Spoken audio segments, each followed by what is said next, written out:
Saudi Arabia? Of course, yes. How do you feel about talking to us without your veil? Do you prefer to be seen with a veil or without one? No, I prefer without. And how about you? I prefer without it. Why do you think you've been made to wear a veil? It is Islam custom. It's traditions of our country, but I prefer without it. When in other countries, in England, in America and Canada and countries like that, girls of your age would be out dancing at night with their boyfriends and all that sort of thing, going to parties. Yes. Now, you're not allowed by your religion to do this. Do you feel you're leading a very dull, unexciting life? No, I prefer our society, and I like to dance also, but not like the others do.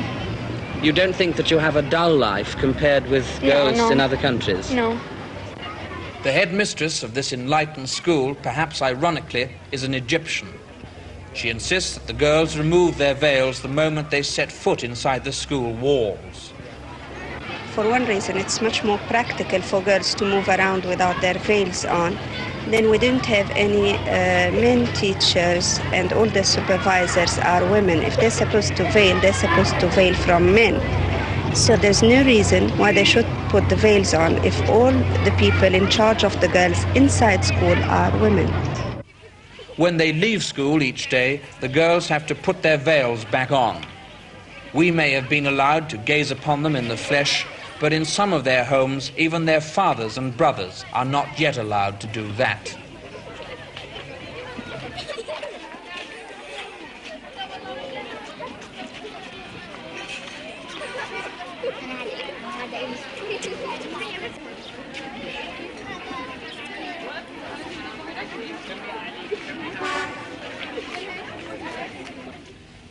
The TV mast is probably the most prominent symbol of King Faisal's determination to lead his country into the 20th century.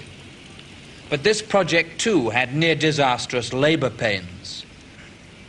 The religious leaders agreed to the introduction of television on the condition that women should be shown only in subordinate roles to men. All went comparatively smoothly until the first night a woman appeared on the screen. Hours later, the television station, like the school before it, was wrecked. The ringleaders of the riot were beheaded.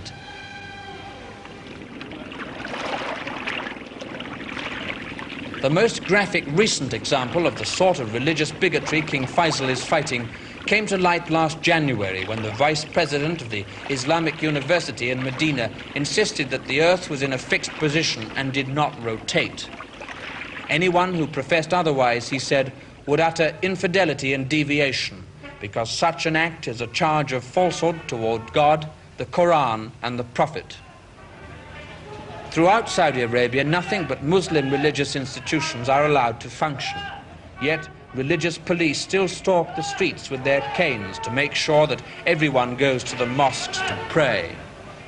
Shopkeepers who do not close down when the religious police pass by with their shouts of Salah, Salah, pray, pray, are liable to be carted off to jail and flogged.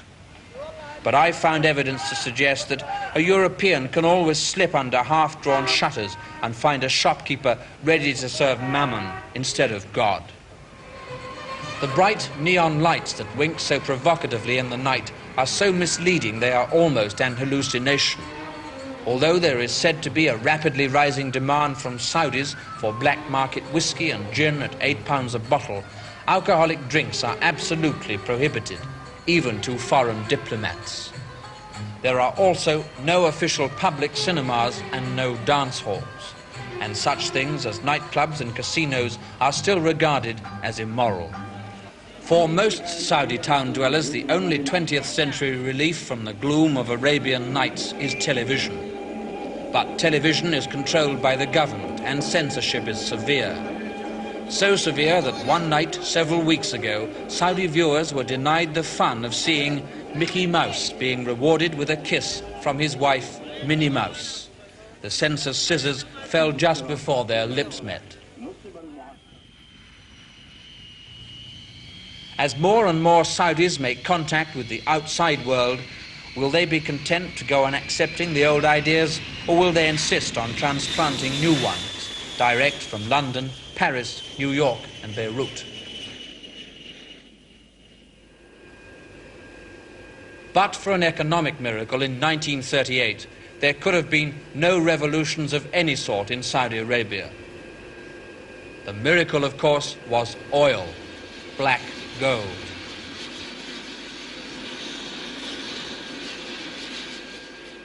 Oil royalties are now gushing into Saudi Arabia's coffers at the rate of just over £200 million a year. The giant oil refinery of the Arabian American Oil Company at Ras Tanura on the Persian Gulf is now producing over 200 million barrels of crude oil every day. In the league table of the world's largest oil producers, Saudi Arabia has moved up to 5th position. If President Nasser's long-term aim really is to dominate South Arabia with a view then to asserting at least his political influence in Saudi Arabia, it's generally agreed that his prime objective must be to get his hands on Saudi Arabia's oil. When King Faisal and President Nasser met last August to sign the Yemen peace treaty, they kissed and shook hands. The question now, of colossal importance to the West, especially Britain, is whether the two men can ever again resolve their differences with a shake of their hands. If they can't, there seems no alternative to war. I began my interview with King Faisal by asking him if he thought the removal of the British military presence from Aden would make the chances for peace in the Middle East better or worse. What we would really like is for Southern Arabia to get its full independence. As for the problems of keeping peace and stability in Southern Arabia, these can be solved only by the people themselves. We are glad to know that they will be getting independence, which we have called for on their behalf several times.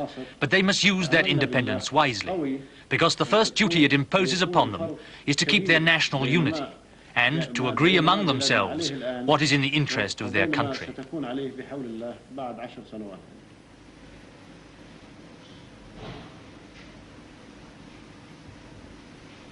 In an interview that lasted 40 minutes and contained 20 questions, the only committed statement he made was this: "I do not know what is in Nasser's mind." Much less cautious is Prince Mohammed, who reflects publicly, many people think, what his father, the king, feels privately. We can see what is happening in Egypt, we can see what is happening in Saudi Arabia and other areas which are following similar lines.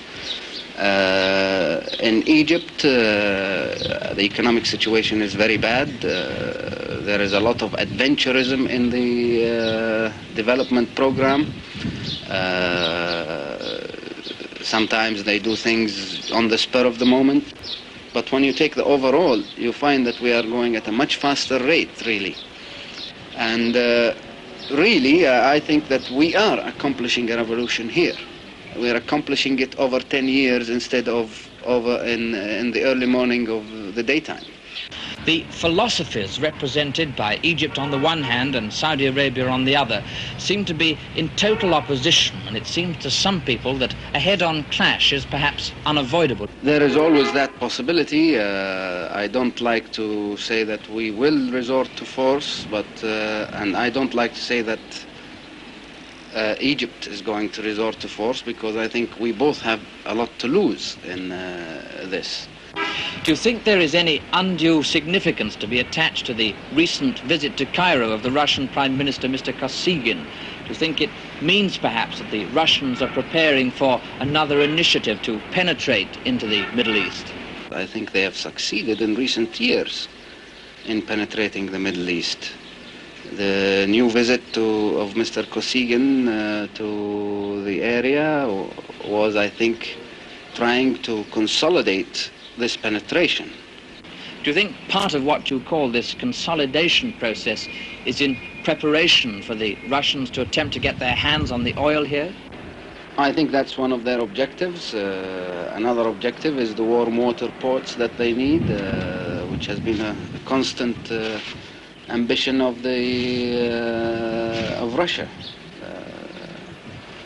and this definitely, I think they will try hard to go and get it. All in all, the signs would appear to point to a very crucial 5 years for the Middle East now. I would say so, and I would like to point something else, is that the dangers of